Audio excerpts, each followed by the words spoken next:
Présentation du système intégré de gestion des opérations de marché public, SIGOMAP.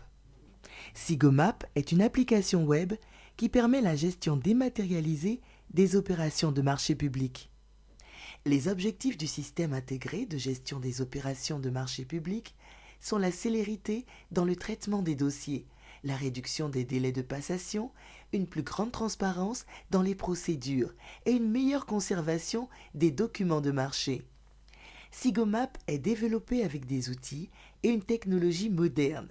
Développé avec le langage Java, SIGOMAP est basé sur une architecture 3 tiers, un système d'exploitation Linux, une base de données Oracle, un serveur d'application Wildfly, un web service Spring Security et un serveur Web Apache.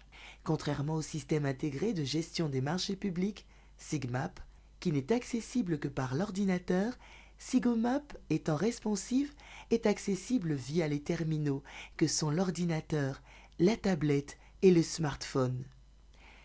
Cette première phase du projet fait intervenir les acteurs des marchés publics, que sont l'autorité contractante, les cellules de passation des marchés publics, ainsi que la Direction générale des marchés publics. Pour rappel, les différentes étapes du processus de passation des marchés publics sont la planification des opérations, l'élaboration des dossiers d'appel à concurrence, la phase de publicité, les travaux de commission qui sont souvent sanctionnés par une validation de la DGMP. Toutes ces étapes ont été développées dans SIGOMAP. Ainsi, les étapes de planification sont prises en compte avec les options de saisie, de consultation, de transmission, de validation et d'édition de l'ensemble des documents de planification.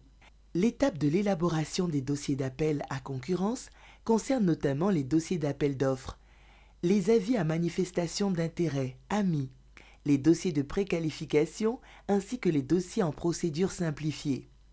Les fonctionnalités développées à cette étape sont l'élaboration, la transmission, la correction, la validation, ainsi que la possibilité de renseigner des informations relatives à la publication et à la vente des 10 dossiers.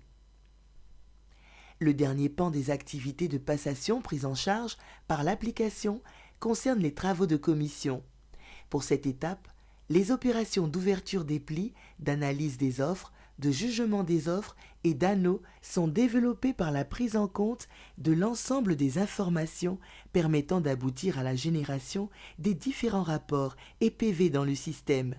À présent, nous découvrons notre applicatif. Le lien d'accès est www.i-marchépublic.ci. L'écran d'accueil ici affiché permet d'avoir accès à l'application via un nom d'utilisateur et un mot de passe. La page d'accueil générale présente 3 compartiments. En haut, à droite, apparaissent les données de connexion de l'utilisateur, à savoir la structure et la fonction, ainsi que les boutons pour changer de fonction ou de mot de passe et le bouton de déconnexion.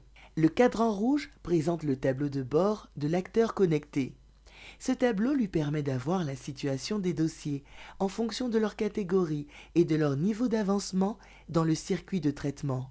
Vient ensuite le cadran rouge, qui porte essentiellement sur le menu. Ce menu se compose de 4 modules qui eux-mêmes se décomposent en sous-modules. Il convient de préciser que les sous-modules affichent des informations différentes selon le profil de l'acteur connecté. Au niveau de l'écran de travail, il a été développé 3 champs, que sont un tableau de bord lié à la catégorie d'opérations en traitement, ici en noir, une zone de rappel des données de connexion de l'utilisateur, ici en rouge, et enfin la liste des opérations similaires au niveau de l'acteur avec en jaune le bouton de création d'une nouvelle opération dans le cas d'une autorité contractante. Les fonctionnalités de l'application seront passées en revue par le biais du déroulé de cas pratiques qui nous permettront de parcourir de la planification à la délivrance de l'avis de non-objection de la DGMP l'ensemble des fonctionnalités développées. Cas de la planification des opérations. Élaboration d'un plan de passation des marchés publics. L'opération est initiée par l'autorité contractante. Les onglets font référence à l'étape de saisie des données. Est mise en surbrillance l'étape en cours. Si l'opération à saisir découle d'une planification générale, la saisie des références du PGPM concerné permet de générer automatiquement certaines informations au niveau du PPM. Dans le cas contraire, l'ensemble des champs devra être saisi. En cliquant sur le bouton suivant, l'acteur est amené à renseigner les dates prévisionnelles des différentes étapes de la passation. Une prise en compte des dispositions réglementaires permet de générer automatiquement ces dates qui toutefois peuvent être corrigées par l'autorité contractante en fonction des spécificités de l'opération qu'elle planifie. Un enregistrement de ces données amène l'autorité contractante à effectuer les dernières saisies qui concernent le mode de financement de l'opération. Dans le fil des opérations encore à son niveau, le cadran noir indique l'ensemble des actions possibles. Prévisualiser la saisie, modifier la saisie et imprimer la fiche d'identification. Le cadran rouge, en plus de la possibilité d'impression, indique la transmission à l'acteur suivant. Un modèle de fiche d'identification est ici présenté. Une fois le dossier transmis, le prochain acteur, la cellule de passation des marchés publics, l'aperçoit dans sa liste d'opérations. La cellule de passation a la possibilité de prévisualiser la saisie, de retourner l'opération à l'autorité contractante ou de la faire suivre à la Direction générale des marchés publics pour validation. Un exemple de prévisualisation est ici présenté. De même, la cellule de passation a accès à la fiche d'identification de l'opération planifiée. À son tour, elle transmet l'opération à la DGMP pour validation. Sur la base des mêmes principes de fonctionnement, l'acteur DGMP prévisualise la saisie, édite la fiche d'identification ou l'opération planifiée. Il a également la possibilité de valider l'opération. Cette validation se fait par une double confirmation. À la suite de la planification, vient l'étape de l'élaboration des dossiers d'appel à concurrence. Le dossier d'appel d'offres est l'exemple ici retenu. Cette étape débute par l'autorité contractante qui l'initie en cliquant sur « Nouveau DAC ». Le principe intégré au développement est qu'aucun dossier d'appel à concurrence ne peut être élaboré s'il n'est pas rattaché à un plan de passation de marché dont la référence est à identifier dans le cadran noir. De même, le choix du type de marché à passer influe sur les pièces constitutives du dossier d'appel d'offres. Sont saisies par la suite les informations liées à l'avis d'appel d'offres et aux marges de préférence dont la valeur maximale est plafonnée conformément à la réglementation. La saisie des lots constituant l'appel d'offres peut se faire de façon individuelle, via le bouton « Saisie » ou automatiquement via le bouton « Générer » s'il s'agit d'opérations ayant plusieurs informations communes. L'exemple ici présenté nous permet de générer 3 lots. Il s'ensuit la saisie des critères d'évaluation du dossier d'appel d'offres. Dans le cadran de gauche, la liste des critères au choix est fonction du type de dossier, travaux, fournitures ou prestations identifiés en début d'élaboration du DAO. Ces critères sont énumérés dans les dossiers types d'appel d'offres. Une fois ajoutés, l'autorité contractante a la possibilité de les modifier en les précisant ou de les retirer de la liste des critères retenus. De même, ces critères peuvent être saisis par lot. La dernière étape de l'élaboration du dossier d'appel d'offres est celle de la saisie des membres de la commission. En fonction du profil de l'autorité contractante, l'acteur connecté, l'ossature de la commission d'ouverture des plis et de jugement des offres est prédéfinie réglementairement. Cette ossature est donc téléchargée et l'acteur connecté se doit de préciser les structures en ce qui concerne son opération. Ainsi, là où il est mis un représentant du ministère de tutelle, il préciserait le nom de son ministère de tutelle en se servant du bouton « Modification ». Nous voyons un exemple de dossier d'appel d'offres généré dans l'applicatif et une fiche de synthèse des données saisies. Sur la liste des dossiers encore à son niveau, l'autorité contractante a la possibilité de les prévisualiser, les modifier, les télécharger ou les transmettre. Cette transmission conduit le dossier à l'écran de la cellule de passation. Dans ses fonctions de conseil, l'acteur de la cellule de passation peut prévisualiser, retourner, bien sûr en indiquant les motifs de ce retour, ou faire suivre le dossier à la DGMP pour validation. En ce qui concerne la DGMP, le circuit interne faisant intervenir la validation par un binôme en vue du renforcement du contrôle est intégré.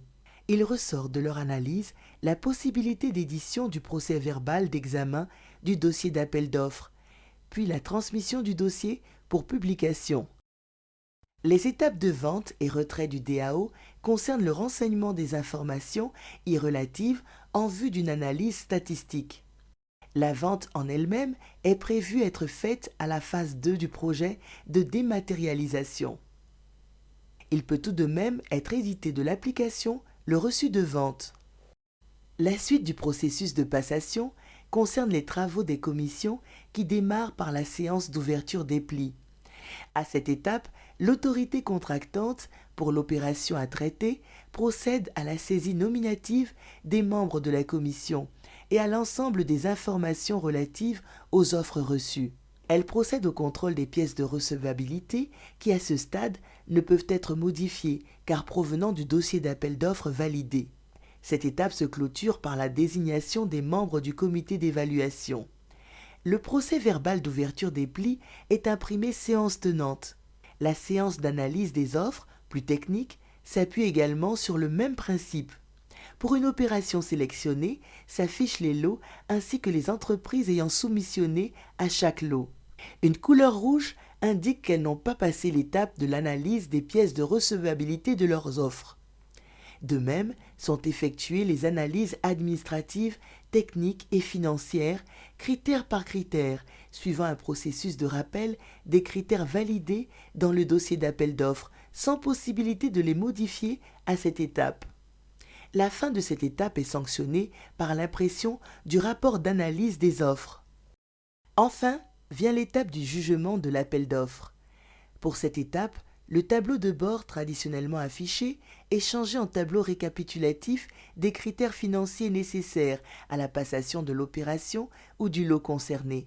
Le cas d'exemple qui se rapporte à des marchés de fourniture indique l'estimation administrative qui devrait s'appuyer sur la banque de données des prix de référence BDPR et différents types de prix dont les prix planchers et prix plafond, dont les formules de calcul sont issues des dossiers types d'appel d'offres.